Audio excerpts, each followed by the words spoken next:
Field goal, and you're saying to yourself, well, maybe something's going to start to happen here. Jake Fromm gets his first NFL start, and then suddenly things start to go sour. And before you know it, the avalanche hits. The defense did everything they could to keep this game close for one half. We've seen this now many times over the last couple of months where the water starts seeping through the dam, and they're trying to hold up, and they're trying to hold up, and they're trying to hold up just to keep the team competitive. And then before you know it, the dam finally breaks, and it's an avalanche. Absolutely, and there's only so much the defense can do when the offense is struggling. As you mentioned, Jake Fromm getting his first career start against perhaps one of the best front fours in the league. That's a tough start for the young quarterback. He didn't make it through the whole game, though. The Giants changed quarterbacks, went to Madelyn in the second half. We've got their stats here, too. Let's take a look. But what was your impression of the young guy at first? I thought that Fromm looked nervous to me because I saw him play at Georgia. He was much more poised, showed a lot more leadership, was accurate.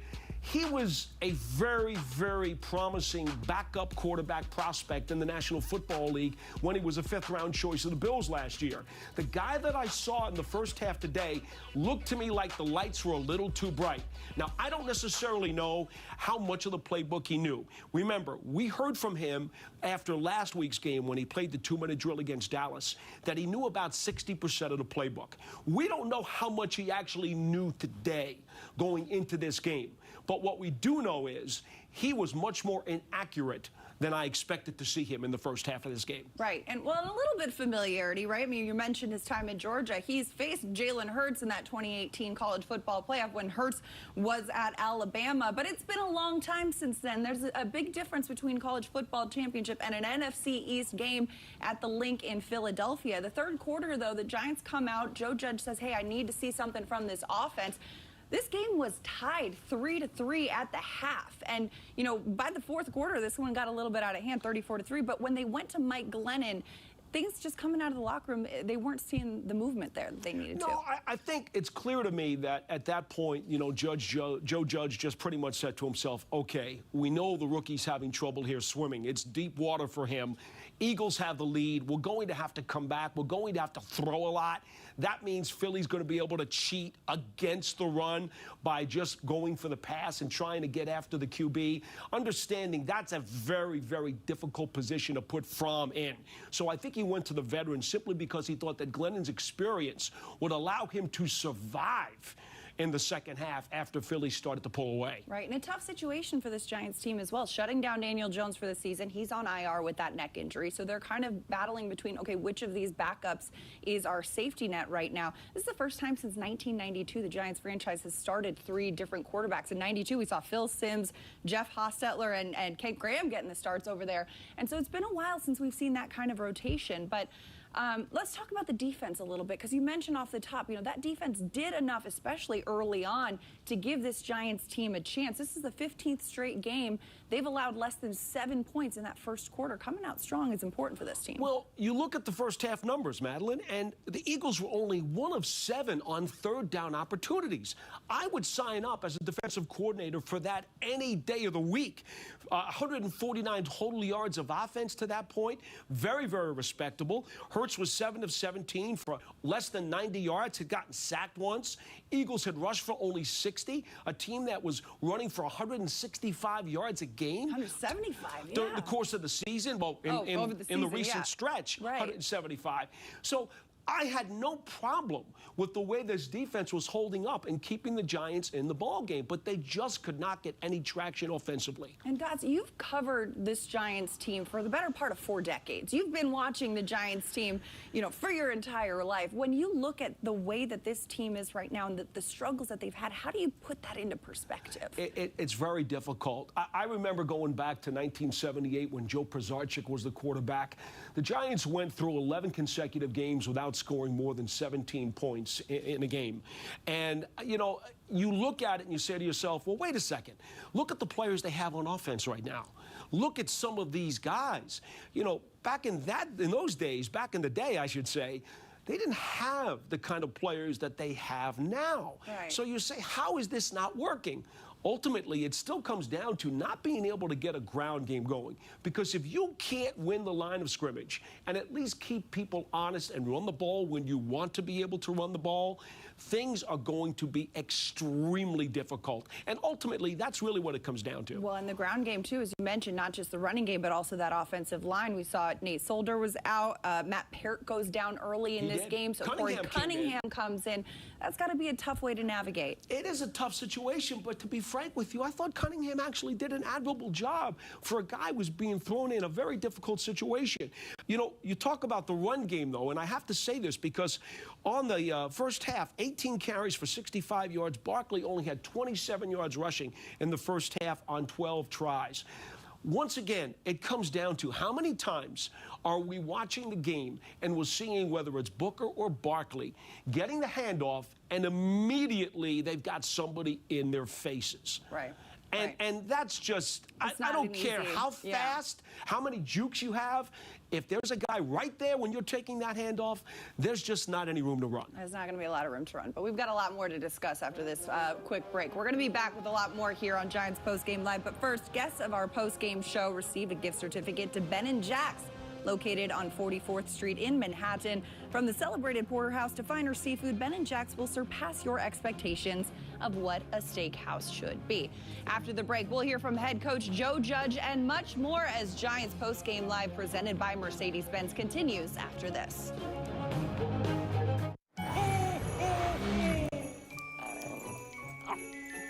Not again.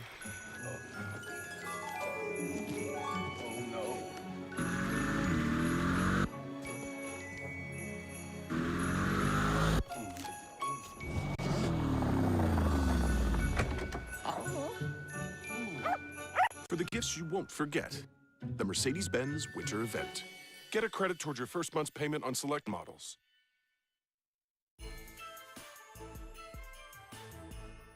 DraftKings is giving you a Christmas present you definitely won't want to re-gift. Because this year, you can bet $5 to win $150 on any of the 4 NFL teams to win their Christmas Day matchup. So win some green and put some extra jingle in your pocket. Download the DraftKings Sportsbook app. Enter the promo code BET5 to win $150 if the team you pick wins their game, and make it rain with an official sports betting partner of the NFL. 90 years in the game. And counting. This is our house. We built this house. It wasn't easy. We got to rewrite the playbook. You gotta have the right plays. That's how you do it. Who's the MVP? I am. John. She is. Without me, this wouldn't exist. We gotta bring everybody in. Because that's how we all win.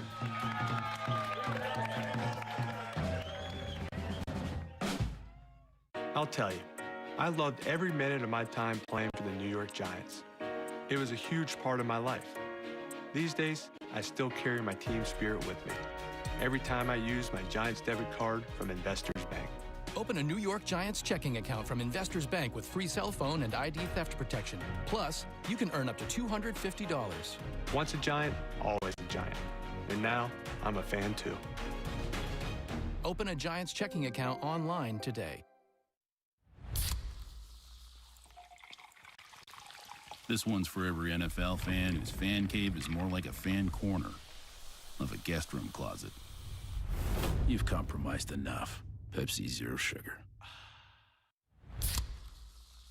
This one's for every sports fan who just spent the entire game explaining to someone the entire game. You've compromised enough. Pepsi Zero Sugar. Rated everyone. Kyle wrote there's literally nothing to do but play games in VR. Well, Kyle, how about experiencing a couple of years on the ISS? Whoa, you guys seeing this? Affirmative. Kyle doesn't get it.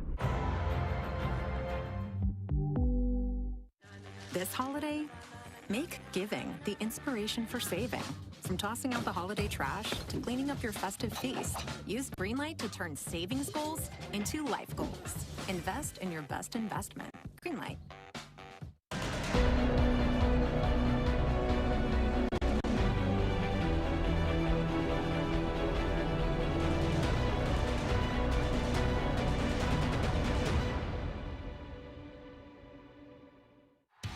Giants fans, scan here right now and you can win big prizes from Big Blue every week. Just for watching Giants Postgame Live on MSG and entering a special keyword at MSGNetworks.com.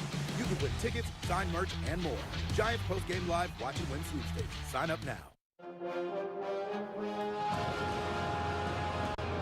As we wind down to the end of the season, don't miss your chance to snag some Giants merch. Enter the Giants Postgame Live Watch and Win sweepstakes to win a signed replica helmet signed by Sterling Shepard. To be eligible to win, just scan the QR code on the screen or go directly to msgnetworks.com. And don't forget to use this week's keyword, which is whiteout. Sign up, use the keyword, and you could be the big winner.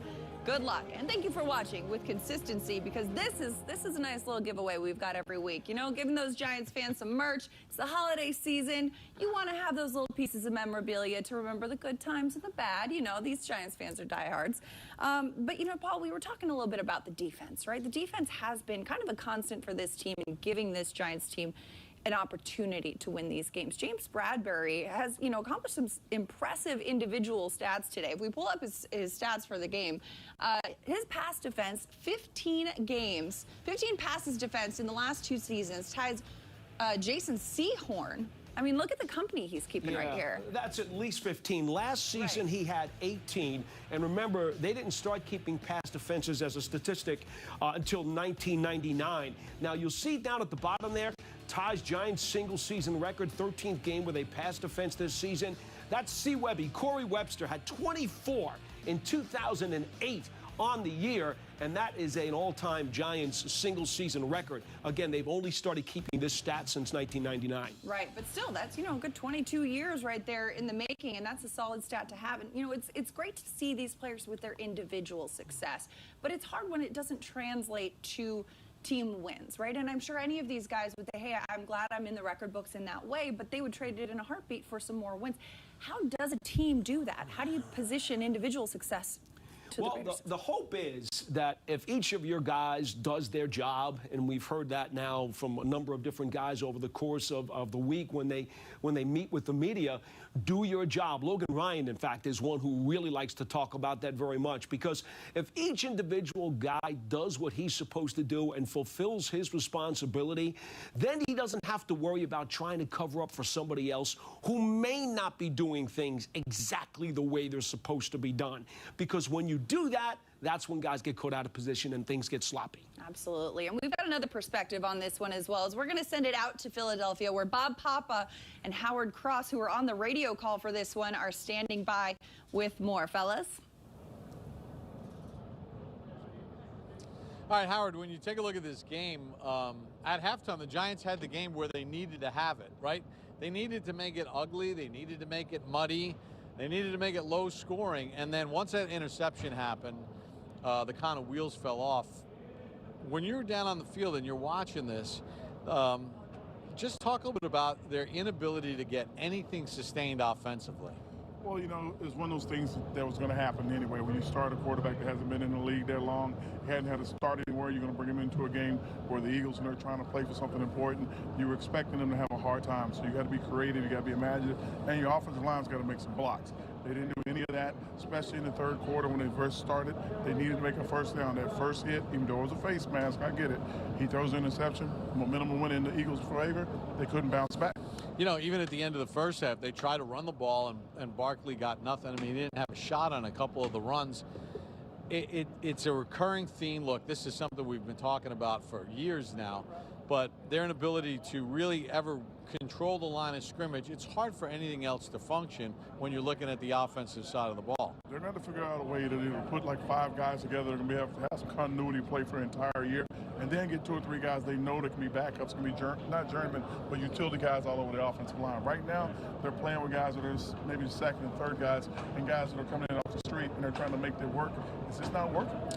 You know, and you know, I know the final score, there were 34 points on the board by Philadelphia. I thought the Giant defense, for the most part, played pretty good. I mean, listen, when you're giving Philadelphia short fields on back-to-back possessions to start the third quarter, twice they started at the 21-yard line of the Giants. They scored 10 points out of those first 2 trips. But now you got to start taking chances. And then when you're going 3 and out, 3 and out, 3 and out, guys do eventually wear down. Well, they get worn down. They also call a short field more than just on the punt and the interception or stuff like that. They just kept catching the short field. You can't keep guys out over and over. Plays that were happening that were strange, like they couldn't get the interceptions. And the reason why? the balls look like punts. The ball will get thrown up in the air, get caught up in the air. The receiver will take the time to cut the play off, make the play. You don't make those plays. If you don't make them, bad things happen. Yeah, I don't know if there's anything else to gain or gather out of this other than one, along with a million other things that this Giants team has to fix in the offseason, starting with the offensive line. They got to find a legitimate backup quarterback, because that could be the difference between a win or a loss that decides things down the stretch. I think they need to find a competitive quarterback that can actually compete with Daniel, push Daniel, push the whole team forward. If they don't have that, they're going to have a hard time. All right, obviously disappointment here in Philadelphia. Again, the Giants in the third quarter and early fourth quarter, this game got out of reach. Not enough offense to come back and make things different as we send it back to the studio. Thanks so much, fellas. And, you know, as you mentioned, the third, fourth quarter, especially that third quarter, Paul. I mean, Giants and Eagles tied at 3 at the half, but then that third quarter, things broke wide open. I mean, by the fourth quarter, Eagles are up 34-3. What happened there? Well, let's look at the third quarter for just a second here, Madelyn, because at 3-3, you get the interception, which sets Philadelphia up on a 5-play, 21-yard scoring drive. They get the touchdown. Now it's 10-3, and you're like, okay, that's a little bit of air out of the balloon, but maybe not too bad. But then a sack on the next series begins the Giants on a 3-and-out, and they give up a 39-yard punt return to Rieger, which, by the way, is the longest punt return the Giants have given up this season. So that was a special teams breakdown. So the defense is doing everything it can. Offense is struggling. Then special teams stubs its toe. And now the Eagles convert that into a field goal, and it's 13-3. Now you're down by 2 scores, and things start to get real hairy. And this is when the Giants make the shift to Glennon at that point after that Rieger return. But then, you know, the Eagles right away, that Devonte Smith touchdown, which the toe drag swag touchdown, which the officials reviewed and called it no touchdown, took the points off the board, then reviewed again and called it a touchdown, put the points back on the board. Well, think about this for just a second. Scoring drives of the Eagles of 21 yards, 2 yards, and 57 yards. And the score goes from 3-3 to 20-3. I mean, that's really the story of this game. Yeah, it really opened it right up. And I think that right there kind of took it from something that was containable and workable to something out of control. And then after that, you're seeing Lane Johnson getting a touchdown. And when you see that, you know things are a little rough. All right, we've got a lot more coming up on the show. After the break, we'll hear from head coach Joe Judge and much more. You're watching Giants Postgame Live, presented by Mercedes-Benz, the official luxury automobile of the New York Giants. At Yield Street, investment opportunities that have traditionally been reserved for only the ultra-wealthy are now available to you. With a single investment, the Yield Street Prism Fund gives you access to a portfolio of alternative asset classes with expected 8% distributions paid quarterly. The Yield Street Prism Fund can help you realize your financial goals. Start as low as $1K and take your portfolio to the next level.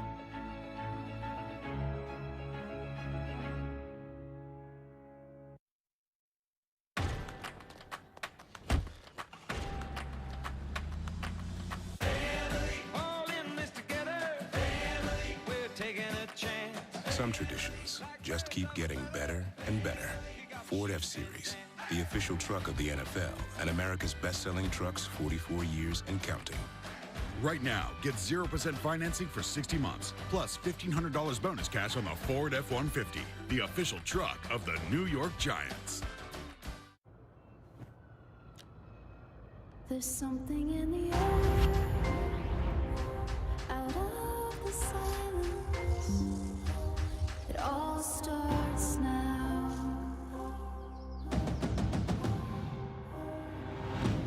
It all starts now.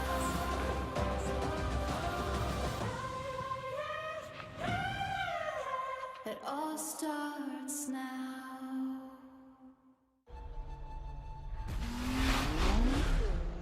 Pike's Peak, named after Zebulon Pike, who never made it to the top. Of course, he didn't own a sedan from our Sport Tune GT lineup. Well, Zebulon, this one's for you. Lease a new 2022 Forte LXS for $169 a month. Every day, nearly 2 million customers across New Jersey rely on PSE&G to provide natural gas. And every day, PSE&G is committed to doing it safely. That includes making sure you know what to do if you smell gas. A natural gas leak smells like rotten eggs. If you suspect a gas leak, leave your home immediately. Get far away, then call 911. Remember, smell, leave, call. Protect the ones you love. Learn more at pseg.com/gas safety. Being vaccinated is your child's key to NYC. Children ages 5 to 11 now need to show proof of vaccination for public indoor activities. Also, everyone 12 and older needs to be fully vaccinated in order to participate in public indoor activities. Just show their CDC vaccination card, NYC COVID Safe app, New York State Excelsior Pass, or other official vaccine record. Protect your child and others. Visit nyc.gov/vaccinefinder.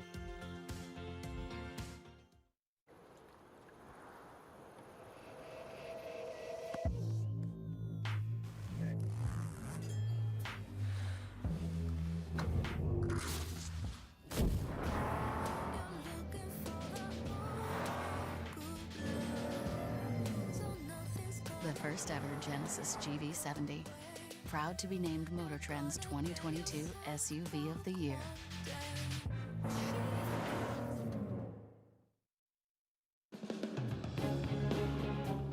Today's matchup between the Giants and Eagles was presented by Ford, the official vehicle of the New York Football Giants. As we welcome you back to the program, Giants fell to the Eagles 34-10. We now send it out to Philadelphia, where we'll hear from head coach Joe Judge.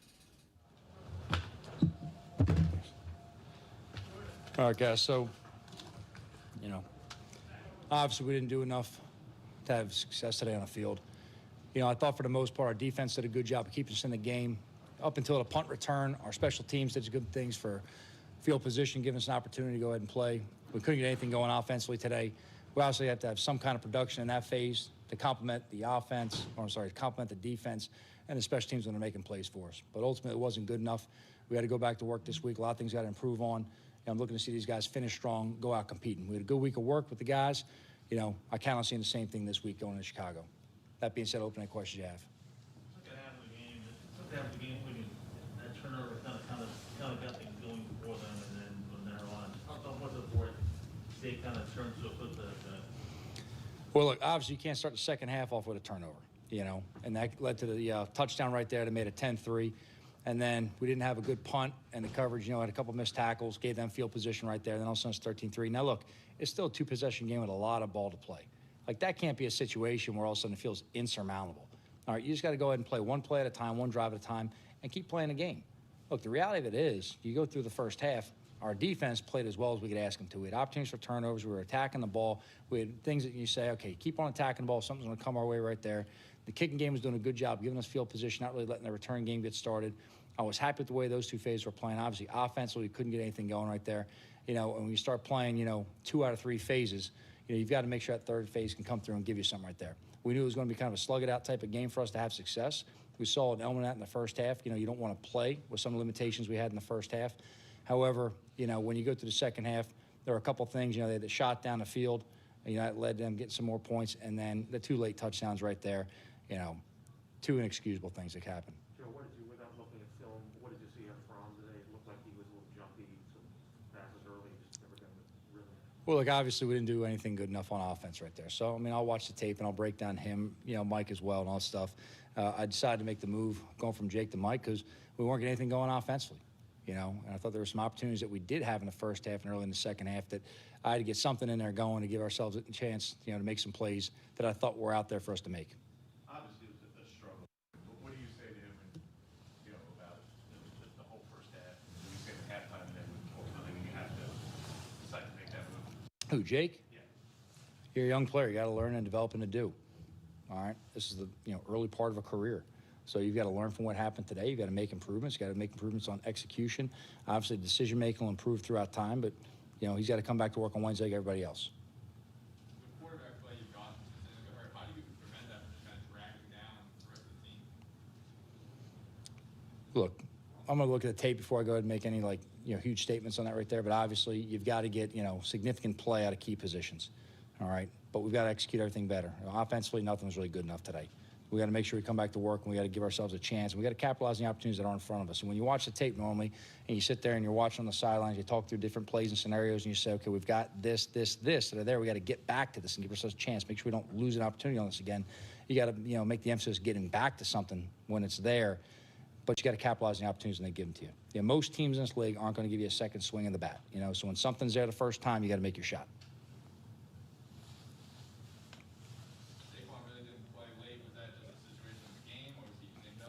Oh, it was a situation game. Just situation game right there.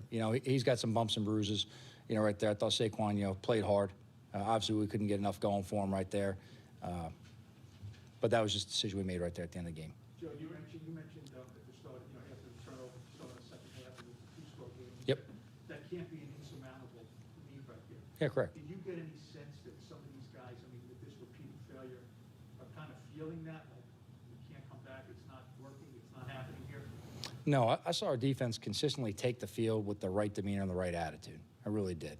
And they made some shots, in the second half, some chunk plays get on down. There's the one right there that was thrown the throwback into the deep post. It was a big play by them making that, put them in position for some more points.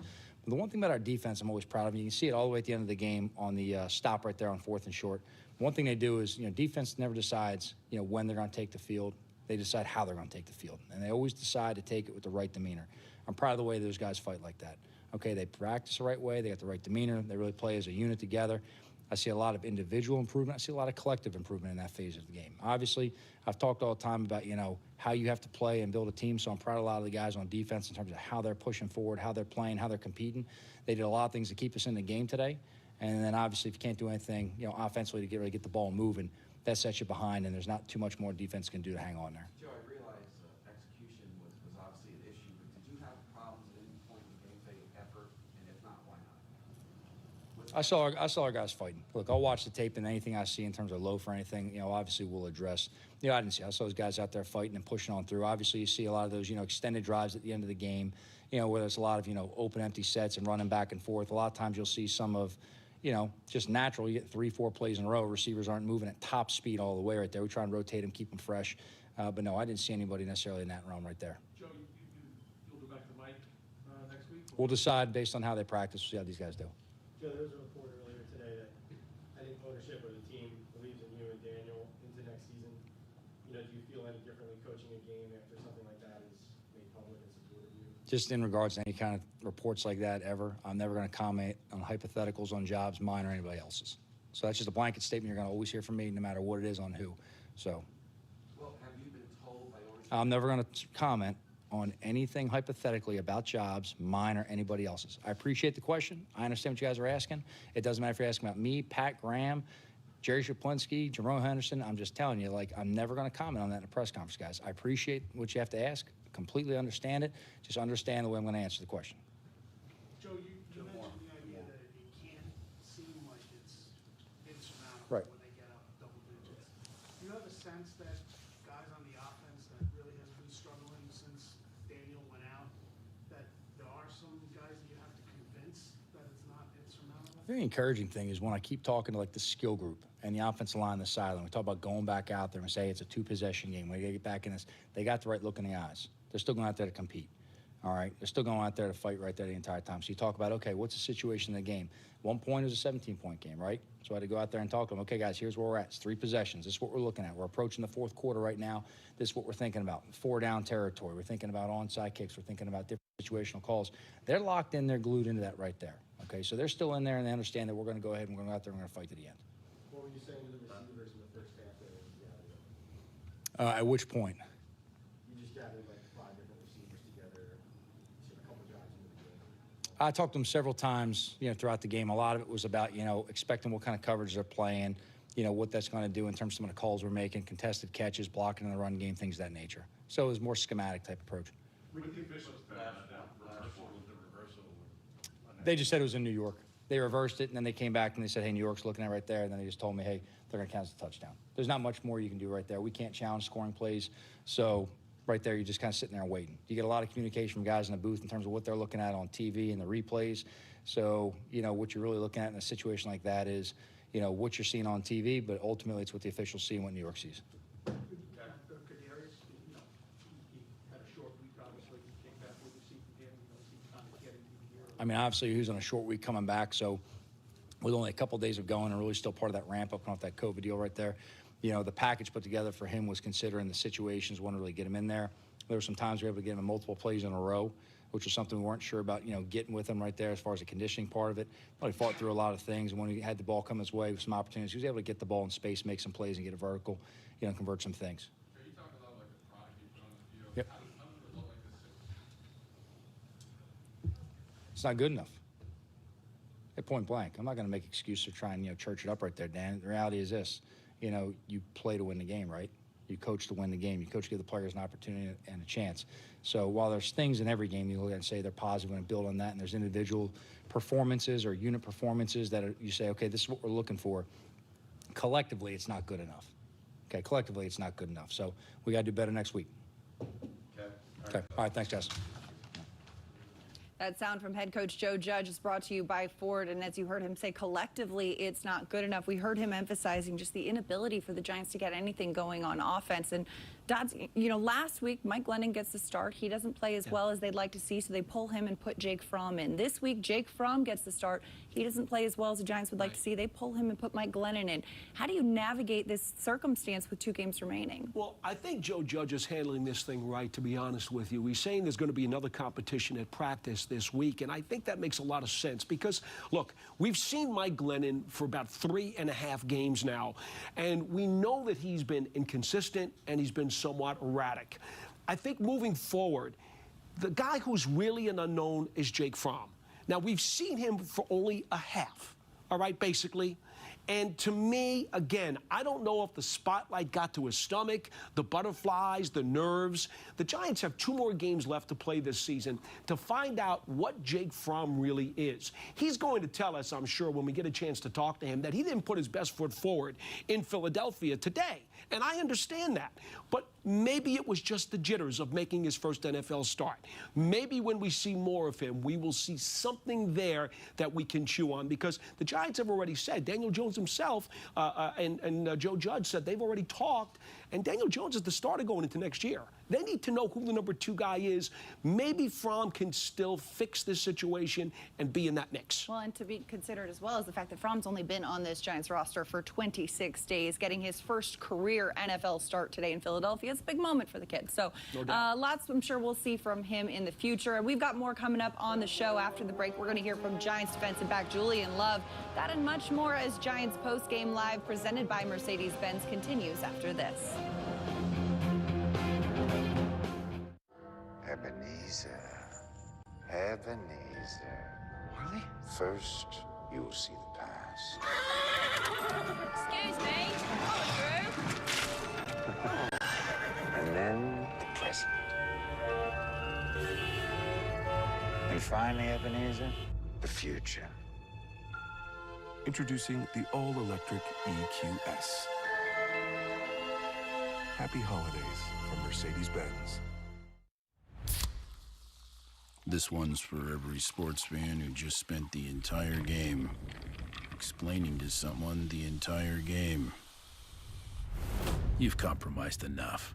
Pepsi Zero Sugar.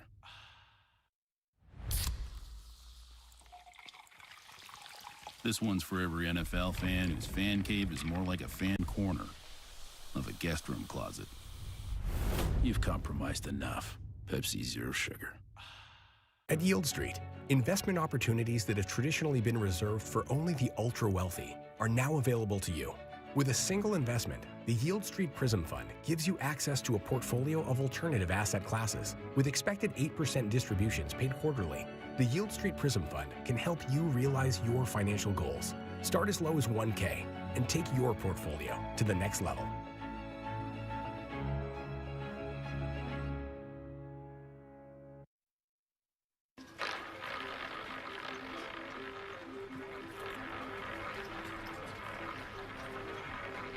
Your favorite casino games are just a few taps away. Play Stardust Casino to win real money right on your phone. Download the Stardust Casino app and play your first 24 hours risk-free up to $1,000. Tap into the golden age of gaming.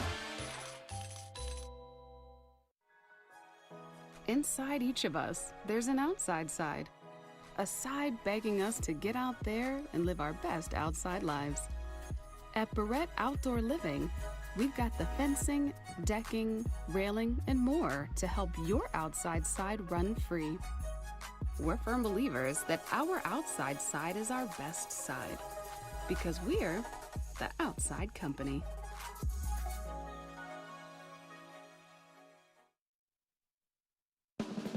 Today's scoring drive of the game is brought to you by Investors Bank. Get the official New York Giants checking account only from Investors Bank. Visit investorsbank.com/Giants for more details. For the scoring drive, we bring you to the second quarter.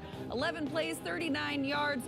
Took 4 minutes and 43 seconds off the clock, capped by a 54-yard field goal by Graham Gano, his 7th field goal of 50 or more yards this season, tied for 10th most in a season in NFL history. And that's a wrap for your Investors Bank scoring drive of the game. Paul, Graham Gano has been such a bright spot, such a consistent success for the Giants team. He really has, Madelyn. You know, today he wound up eclipsing 100 points for the second year. And we get a look at this graphic now. You see 100 points this season, 5th player in franchise history to have 2 or more 100-point seasons. Now, I'm going to go way back into the archive and tell you that Don Chandler was the first one to do that back in the early 60s, followed by Jay Feely, Lawrence Tynes, and Josh Brown. And Gano joins that club right here today. Leave it to Paul Dottino to bring us back into the archives. This man is a wealth of knowledge, not just with the Giants, but with the NFL. Gotta love those stats, those I'll get my throwbacks. Geritol during the break. There we go, there we go. But, you know, you expect the kicker to kind of be a high-scoring position, because really every time he's in play, he's getting points. But 100 points is a lot. Yeah, it really is. And the thing that the Giants really love about him is not only is he a big-time threat, you know, inside the 40 where he's virtually perfect, but he also makes the 50-plus yarders and is really good at the scientific maneuvers with the kickoffs. Doesn't just boom them through the end zone. Sometimes they go with the mortar kicks because they want their kick coverage to take care of business. He does those very well, too. He's just a terrific, terrific kicker. Absolutely. Well, Graham Gano was scoring some points today. The Giants offense, not so much. Defense had their work cut out for them as well as they faced an Eagles offense. The run-heavy, usually Eagles offense, that was airing it out later in the game. And Giants defensive back Julian Love was asked about that as we head down to Philadelphia to hear him at the podium. Obviously, they were taking some shots, and for us, it was just, you know, kind of we had some one-offs. I thought we were playing solid most of the game, and then we just had, you know, a few one-off plays, which, you know, at defense, we're going to try to eliminate. How do you feel at halftime? It's 3-3. You feel like, you know, obviously your offense was struggling. You feel like at least we're keeping our team in the game here? Yeah, I mean, you know, we were at halftime. We were where we wanted to be on defense. We wanted it to be a really just kind of gritty, grinded out type of game. And up until half, we were doing that. And you know, now it's just finishing the game, and we didn't execute the way we were in the first half. As a defense, you let up, I think it was 324 yards, which isn't a bad number in the NFL. How do you make sense of it that, you know, you guys are letting up 34 points, but as a unit, you kind of seem to be holding your own? Yeah, it's weird. It was definitely a weird game to kind of look at. I got to look at the film some more, but in terms of, you know, stats, it might be a little wonky. You know, in terms of field position, I think we got to do better on defense and special teams to get better field position for us, and that's where some of that yardage comes into play. And yeah, I think executing the red zone. I thought we've been really good this year executing in the red zone, and today we weren't as sharp, unfortunately. And so, you know, I know guys are ready to get back after it, but I think that's kind of where you see those numbers coming from. Is it wearing on you that the offense isn't scoring points? Man, I try not to deal with what's going on the offense. I really just try to be the best I can be on defense and special teams and where I'm on the field. And so I think I'm focused on that. Julian, what happened on the throwback to deep one? Did you lose it in the sun at all? Or? No, I didn't. I just, you know, I was trying to make the pick. I was trying to make the play, and he got under me, and he was just in a better position. And so, you know, on that, I got to look at it again. But for sure, I'd handle it differently. But yeah, I was being a little aggressive, trying to go for the pick, the clean pick, and you know, I should have just knocked the ball down. That sound from Julian Love was brought to you by Ford. After the break, we're going to hear from both Giants quarterbacks. Jake Fromm and Mike Glennon will head to the podium to address the media. Stay with us here. We've got lots more to come on Giants Postgame Live, presented by Mercedes-Benz.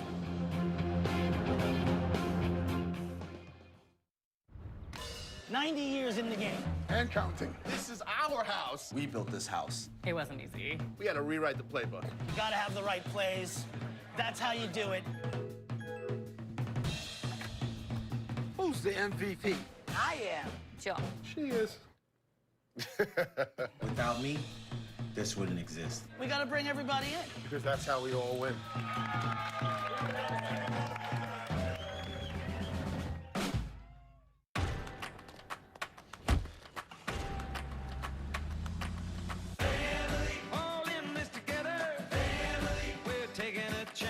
Some traditions just keep getting better and better. Ford F-Series, the official truck of the NFL and America's best-selling trucks 44 years and counting. Right now, get 0% financing for 60 months, plus $1,500 bonus cash on the Ford F-150, the official truck of the New York Giants. I'll tell you, I loved every minute of my time playing for the New York Giants. It was a huge part of my life. These days, I still carry my team spirit with me every time I use my Giants debit card from Investors Bank. Open a New York Giants checking account from Investors Bank with free cell phone and ID theft protection. Plus, you can earn up to $250. Once a Giant, always a Giant. And now, I'm a fan too. Open a Giants checking account online today. Want to win some cash? It's easy, fun, and free. And you can make some serious bank. Make picks, win big with the MSG Pick'em app. Download today. Being married to someone who's a Devils fan with me being a Rangers fan, we knew that it was going to be tough deciding which of our children would root for which team, and I wanted to make sure that I at least got one. I don't want to say we've softened our stance about the actual team, but I think over the years we've learned to kind of root for the other person's happiness.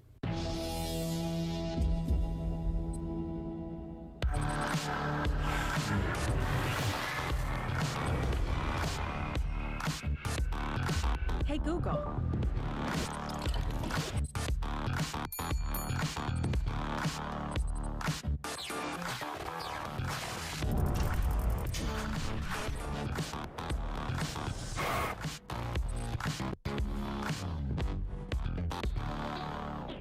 Yeah, I mean, I was juiced up. I was ready to go. You know, I was excited. You know, I mean, obviously, you know, wish the ball would have been exactly where I wanted it to be, but you know, I was amped up and you know, ready to go. And yeah, I guess maybe the first couple got away from me. What do you make of the whole experience?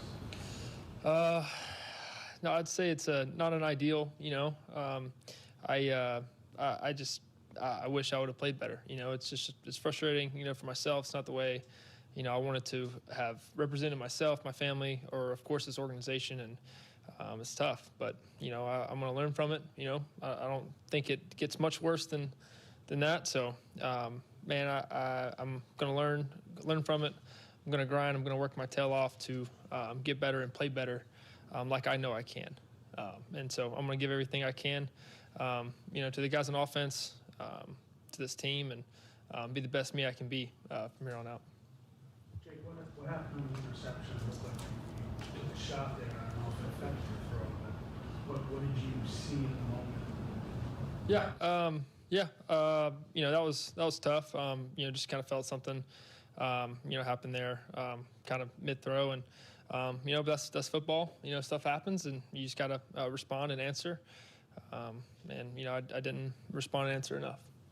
Jake, were you expecting to come out of the game when you did, or how did they present that? Yeah, just got told by, you know, quarterback coach that gonna, you know, switch it up and put Mike in there, and you know, that's just, you know, frustrating for myself, you know, just because I wish, you know, nobody, you know, any of the coaches would have, you know, been put in that situation. You know, I wish I would have gone in, handled my business, you know, led us to victory, and we'd be having a nice ride home.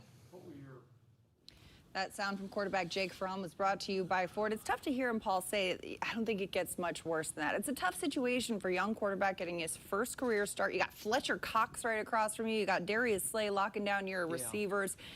You've been on the roster 26 days. What do you make of his comments? Well, I think he talked about being really amped up.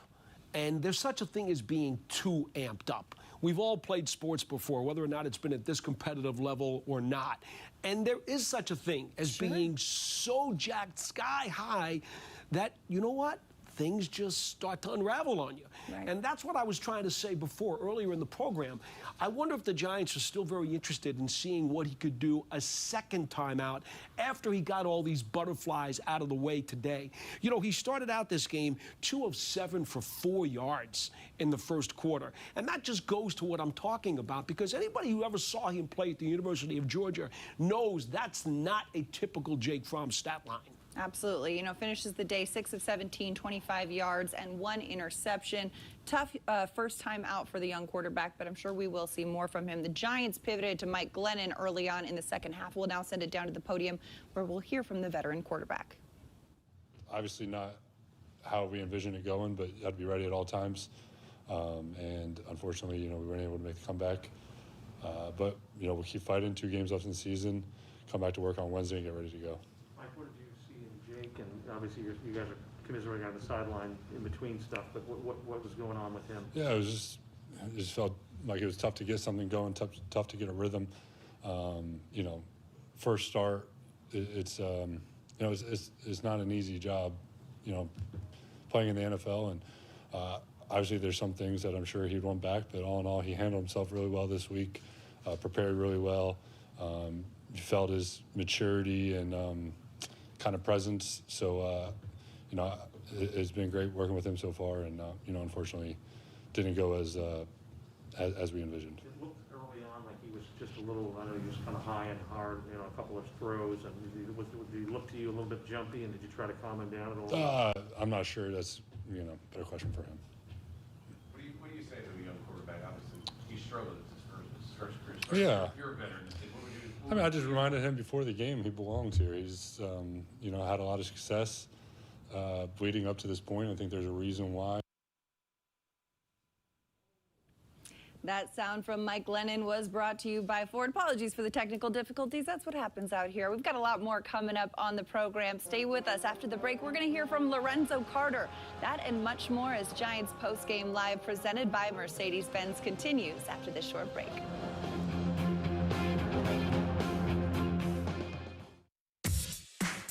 Take a walk on the wild side.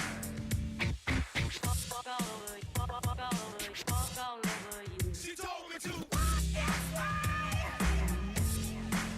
She told me to. Boots are made for walking, and that's just what they'll do.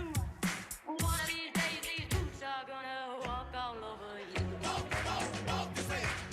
Walk this way. Now do it. Come on. One thing we know for sure is things are always changing. So there are still reasons you may need COVID-19 testing.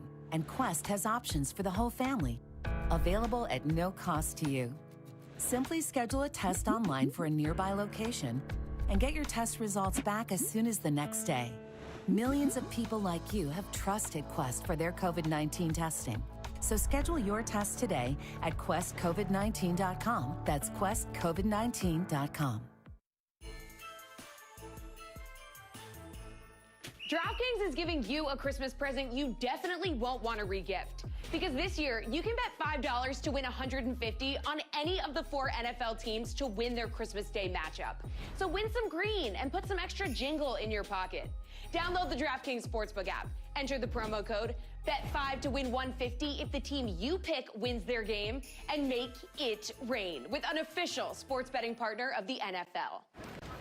Hi, I'm Dr. Torian Easterling, First Deputy Commissioner and Chief Equity Officer at the New York City Health Department. As the father of a 1-year-old child myself, I already got her a flu shot to protect us against the flu. And I encourage other parents to do the same for their children. Doctors recommend that children get a flu shot every year, starting when they are 6 months old. The flu shot has been shown to be life-saving for children, and it reduces the risk of spreading the flu and becoming sick. which can keep children from missing school and parents from having to miss work. With more of us preparing to come together for the holidays, let's protect our children by getting them their flu shots. And if your child is eligible to receive a COVID-19 vaccine, they can get both shots at once. For more information or to find the flu shot location, visit nyc.gov/flu or call 311.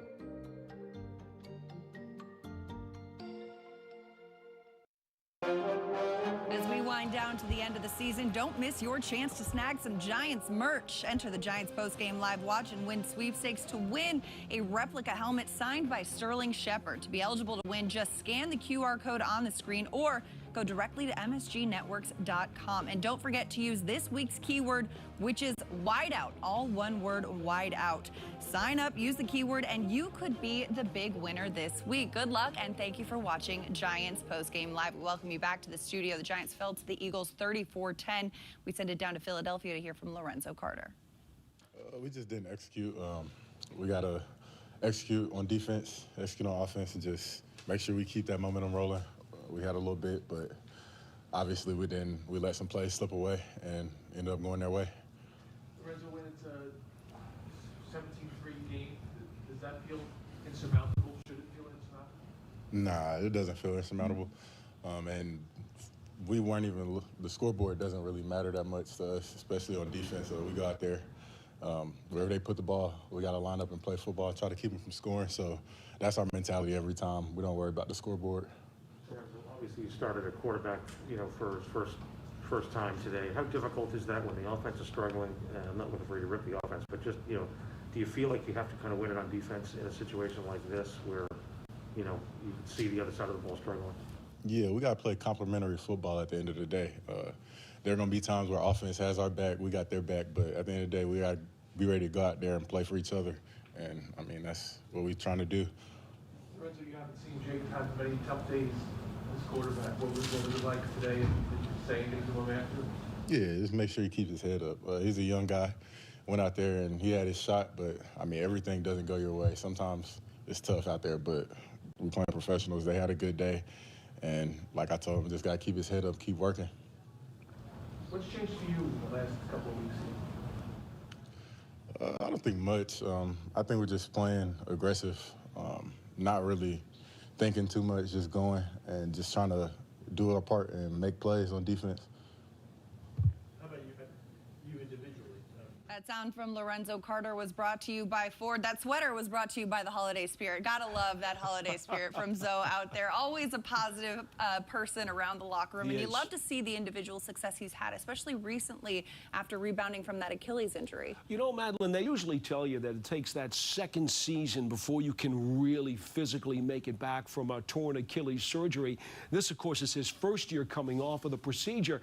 Now, last week, he had the first multi-sack game of his career against the Cowboys.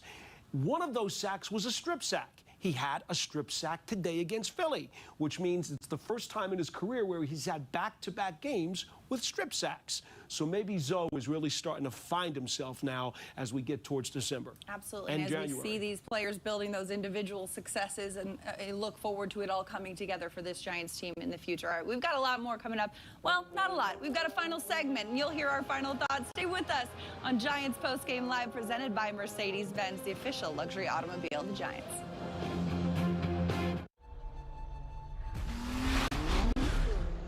Pike's Peak, named after Zebulon Pike, who never made it to the top.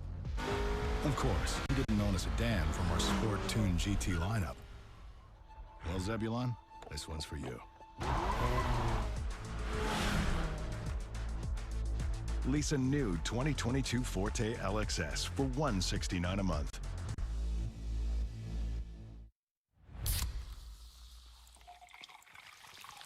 This one's for every NFL fan whose fan cave is more like a fan corner of a guest room closet. You've compromised enough.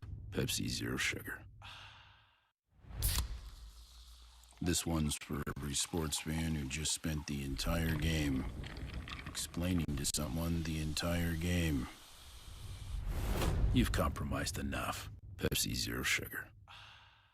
I'll tell you, I loved every minute of my time playing for the New York Giants. It was a huge part of my life. These days, I still carry my team spirit with me every time I use my Giants debit card from Investors Bank. Open a New York Giants checking account from Investors Bank with free cell phone and ID theft protection. Plus, you can earn up to $250. Once a Giant, always a Giant. And now, I'm a fan too. Open a Giants checking account online today. This is cellulose acetate, a plant-based material that's not only extremely durable, but also quite flexible, making it ideal for Warby Parker glasses, which, by the way, start at $95, including prescription lenses. Try 5 pairs for free at warbyparker.com. Oh yeah, about those prescription lenses. Warby Parker glasses come standard with custom-cut polycarbonate lenses that have been treated with scratch-resistant and anti-reflective coatings. Nice. Try 5 pairs for free at warbyparker.com.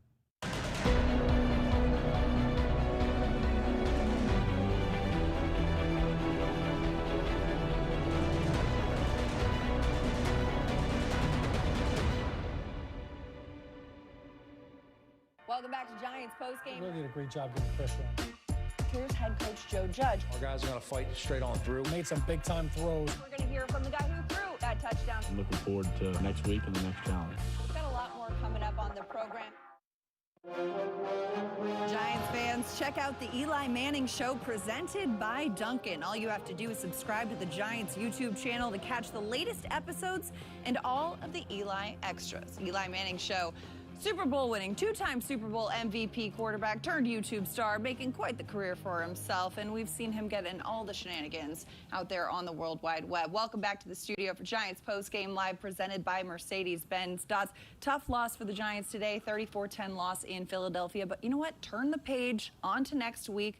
Giants are spending the new year in Chicago to face the Bears on January 2nd. As we can see here, a 1 p.m. kickoff in Chicago. We do know it will be cold. And windy. And we know that the Giants have a lot of things to evaluate on this roster. Well, certainly, as Joe Judge said, there's going to be that competition during the week about who's going to be the starting quarterback. I do think we will see more of Jake Fromm at some point in the next 2 weeks. Whether or not he starts in Chicago, I don't know. But I think we will see more snaps. They're going to want to give him a second chance. But Kadarius Toney came back today after the 4 games off because of COVID and also the sore oblique. Yes. Now, he only got out there for some limited reps the last portion of the week. So he was very, very limited, and yet they still tried to work him in. They tried to get him the ball a number of times. This is a guy who, at this point in his rookie season, every snap he gets is incredibly valuable as he continues to grow and then build into the offseason. So I would expect that we're going to see a lot of Toney featured over the course of the last 2 games. Absolutely. And it's interesting, too, for a rookie receiver like that to be developing chemistry with essentially 2 quarterbacks throughout the week as they go through this quarterback competition, and 2 quarterbacks who are both backup quarterbacks at this point. But also we got to talk about, Kenny Golladay. I think that they were trying to get him more involved as we've seen throughout the season. At some point, sometimes it feels like they're forcing it a little bit, but how do you get Golladay more organically involved there? The situation with Golladay is really pretty simple right now. He's just one of the pieces of an offense that's struggling, and everybody is feeling that stubbing of the toe kind of thing. Whether or not they get him involved right now, I'll be honest, I don't think it's as important as it is getting Toney involved. Because we need to see Toney grow. We know what Kenny Golladay is. He's already had a 1,000-yard season. He's already been to the Pro Bowl. This guy has produced big time in this league before. He just needs to take an off season to get healthy, to rest up, and come back next year and show everybody the kind of receiver that he proved when he was with Detroit. And with 2 games left in the season for the Giants, we know it's all kind of looking to the future. The Giants do own the Bears' first-round draft pick, so I think that's going to come into play. But I think that that's going to be a lot to build off as well as we look forward and move towards what's going to happen next season as well. Well, again, young players, guys like Ojolari, Roche, McKinney. These last 2 games, again, this is all about experience for these guys. Yeah. And some of these young fellas, they hit the college wall. They got to push through it. Paul Dottino, thanks for coming and joining on the show. And a special thank you to our incredible production staff working long hours, weekends, and holidays to get this show on the air. Thank you. Happy Boxing Day.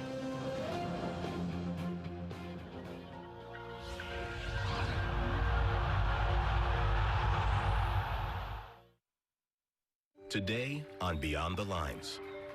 Like Jackie Robinson in baseball, Althea Gibson and Arthur Ashe made history when they broke the color barrier in tennis, and at the same time, used their platforms to push civil rights forward in great leaps and bounds. But behind every great movement are forgotten voices, and two important ones that don't receive enough attention today belong to Dr. Robert Whirlwind Johnson of Lynchburg, Virginia, and Dr. Hubert Eaton from Wilmington, North Carolina. These were two very wise men, way before their time. They both discovered Althea Gibson and became her mentor and sponsor, providing her, Arthur Ashe, and hundreds of other youths with instruction from their home courts so they could gain success in both tennis and life. So this is where Althea Gibson honed her skills as well as Arthur and transformed the game. This court behind me means everything to me. The things that happened on that backyard tennis court are absolutely incredible. We would be completely remiss if we allowed that property to die on the vine. Titles are won inside the lines, but heroes are made beyond the lines.